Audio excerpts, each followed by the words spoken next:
Pemirsa, 5.000 warga Jakarta salah gunakan bantuan sosial. Mengapa hal ini bisa terjadi sehingga begitu ironi ketika warga yang kesulitan mencukupi kebutuhan dasar malah mengambil langkah menjerumuskan.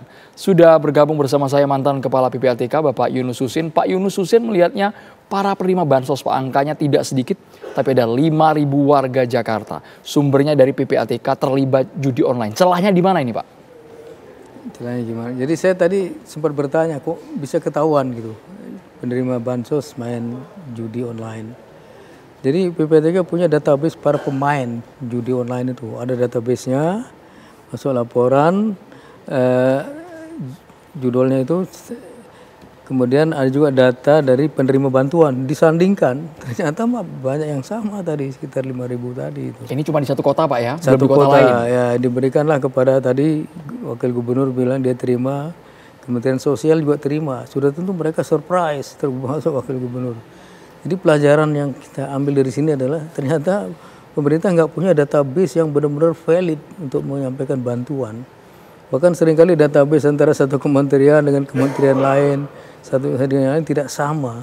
Kadang-kadang mereka yang berhak menerima tidak dapat, kemudian yang tidak berhak malah dapat. Nah, ini salah satu eksesnya. Mungkin mereka tidak berhak, tidak butuh, tapi dapat. Dia pakailah buat main judi jadinya. Dia pikir nggak cukup dengan bantuan itu, ya dia pengen menikmati hidup lebih layak, lebih bagus lagi gitu, main judi. Padahal judi mana ada bikin orang kaya kan. Tapi Pak Yunus menduga ini orang tidak berhak mendapatkan bansos, tetapi malah main judi online. Bukan orang-orang yang memang mereka untuk kebutuhan dasar, mereka terjepit, ingin jalan instan baru main judi. Bukan itu, Pak, ya? Ya, kalau versi bisa, Pak Yunus. Bisa mereka yang memang berhak, dia menerima. Tapi selama ini ada juga yang menerima itu orang yang tidak berhak. Jadi bisa dua-duanya gitu. Yang nggak berhak menerima, yang berhak terima, yang main judi siapa? Bisa dua-duanya gitu. Ya, dia manfaatkan, ya mumpung ada duit, dia pikir dia mainkan gitu. Dia mungkin bisa lebih kaya dengan itu. Padahal tidak ada orang kaya dari judi, itu nggak ada. Tapi soal data PPATK sudah dipastikan bahwa itu merupakan pegangan yang sangat valid, berdasar. Ya, walaupun jumlahnya cukup fantastis, Pak, 5.000 dari 602.000 warga. Ya, saya kan sempat tanyakan tadi, gimana cara Anda menemukan? Oh, kita sandingkan gitu. Dia punya database pelaku judi, database bansos, disandingkan kok ada banyak persamaan tadi. Berarti kan orangnya sama ini, yang main judi sama yang terima bantuan. Nah, ini Kementerian Sosial termasuk Pemda harus tahu bahwa mereka ini menyalahgunakan bantuan.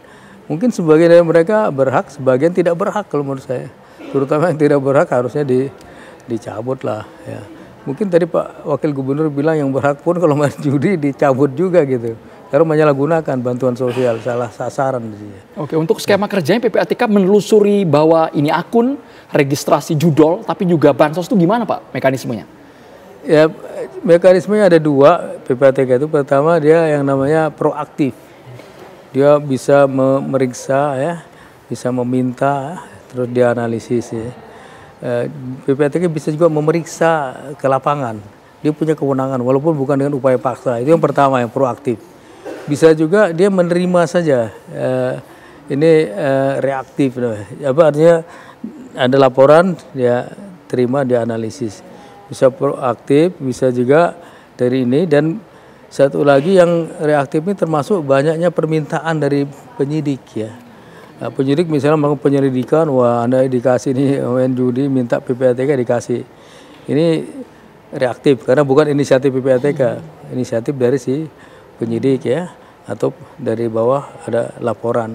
Jadi bisa dua, bisa bottom up, top down gitu. Sehingga cukup banyak kemungkinan untuk mencari data itu. Tidak ada rahasia bank lagi untuk PPATK sesuai dengan pasal 45 Undang-Undang 8 2010. Jadi tidak ada hambatan kerahasiaan, rahasia bank dan lain-lain bisa diterobos itu. Maksud kami kalau nilai transaksinya hingga triliunan rupiah kalau versi Wagub tadi, apakah PPATK juga bisa kita akalin agar tidak terdetek, Pak?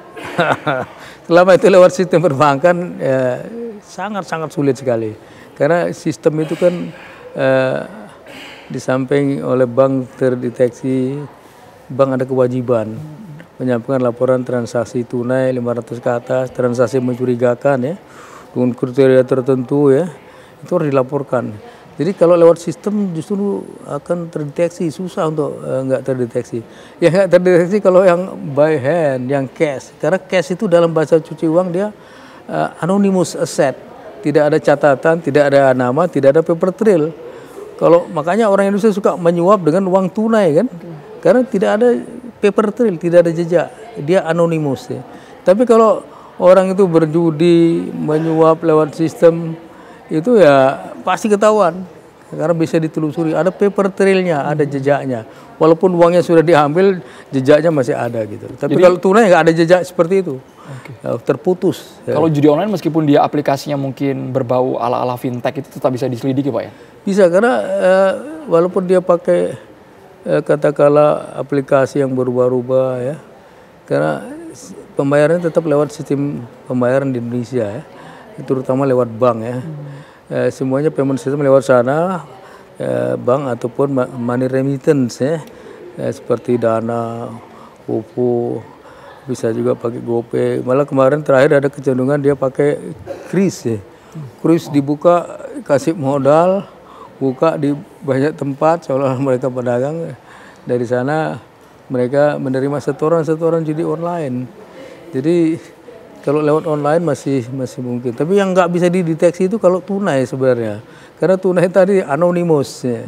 Tidak ada catatan, tidak ada jejak, tidak ada paper trail ya. Kalau lewat rekening nggak ada itu semua. Data kan sudah dipegang ya Pak Yunus oleh PPATK. Bapak yang sudah pernah berada di PPATK, kenapa data yang transaksinya sangat menggiurkan publik ini Pak tidak langsung proaktif diserahkan PPATK ke penegak hukum? Oh, udah diserahkan ya. PPATK menyerahkan. Kalau maksud kami kok kesannya tumbuh subur Pak judul di Indonesia? Ya, kok nggak ditangkap-tangkap Pak pelakunya? Bukan hanya satu saja ya upaya. Jadi begini, PPATK dalam permainan bola seperti midfielder, gelandang, memberikan umpan sebagai playmaker kepada striker, para penyidik strikernya itu. Penyidiknya dalam hal ini kepolisian. Jadi dikasih umpan ke sana, silahkan lakukan penyelidikan. Ada bukti permulaan yang cukup, 2 naik ke penyidikan. Jadi ada tersangka, setelah lengkap kasih ke kejaksaan, baru ke pengadilan. Jadi PPATK udah banyak. Kalau dilihat tahun 2024 saya udah memberikan tuh banyak sekali. Saya lihat ini ada 40, 60 lebih ya.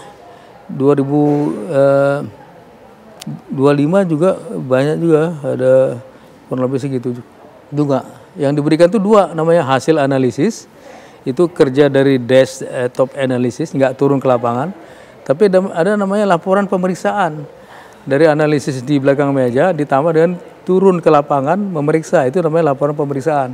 Ini udah mirip penyelidikan sebenarnya. Jadi untuk tindak lanjutnya mudah karena tinggal mencari bukti permulaan udah naik penyidikan gitu. Nah, cuman kadang-kadang striker ini tidak selalu langsung membuat gol dari umpan-umpan yang bagus tadi itu. Mungkin mereka meneliti ya terlalu lama, bisa juga ya tidak langsung ke penyelidikan, bisa terjadi seperti itu. Tapi mungkin Pak kalau dugaannya Pak ya, strikernya malah sengaja membuat bolanya out Pak.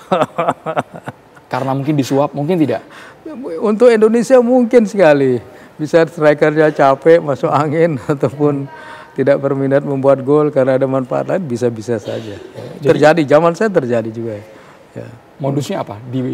Diberikan iming-iming uang sogokan yang sangat besar sehingga akses judul tetap bisa diterima oleh publik? Ya kalau kan manusia ini homo economicus, motifnya kan mencari uang atau kekayaan.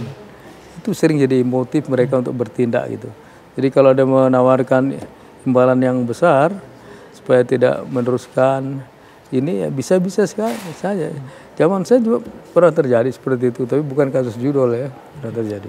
Ya. Pak Yunus Husin, kalau seandainya bandarnya Pak ya, IP address-nya bukan di domestik, tapi di luar negeri Pak, apakah PPATK masih bisa mengejar hingga ke internasional skalanya? Ya jadi untuk Indonesia ya bisa, memang banyak pakai IP dari luar ya, transaksi mereka ya.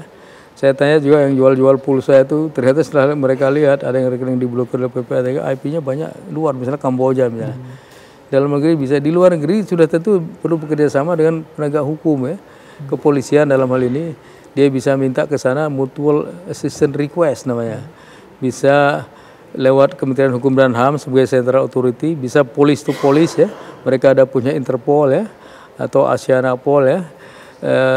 Agency to agency juga seperti polisi itu bisa, tapi makan waktu karena sistem hukum yang berbeda dan jurisdiksi yang berbeda, belum tentu mereka cepat merespon maunya kita, karena mungkin dianggap bukan kepentingan dia, ngapain gue bantuin cepat-cepat begitu. Misalnya kita minta ke Kamboja, Kamboja belum tentu mau respon secepat itu. Jadi harusnya Pak, agar ada langkah tegas yang membuat efek jera antara pemerintah provinsi dan juga PPATK, agar para penerima bansos ini tidak menyalahgunakan uangnya, harus seperti apa Bapak? Ya, saya cenderung kalau yang menyalahgunakan dihentikan, tapi yang jelas koordinasi, pertukaran informasi antar instansi itu mutlak dilakukan. Dan pemerintah udah saatnya punya one data, satu data untuk kepentingan umum ya. Jadi jangan sampai data kita itu berbeda-beda gitu, sehingga keputusan diambil berdasarkan data yang tidak valid. Ada yang tidak berhak menerima, ada yang berhak tidak menerima, sehingga tidak tepat sasaran. Kita one map, one data dari zaman Pak SBY dulu saya pernah bantu di UKP 4 sampai sekarang seingat saya belum terwujud satu data ya persis atau one map untuk masalah-masalah wilayah kita gitu. Nah itu perlu sekali kebutuhan itu. Single ID KTP saja kan sampai sekarang belum ada.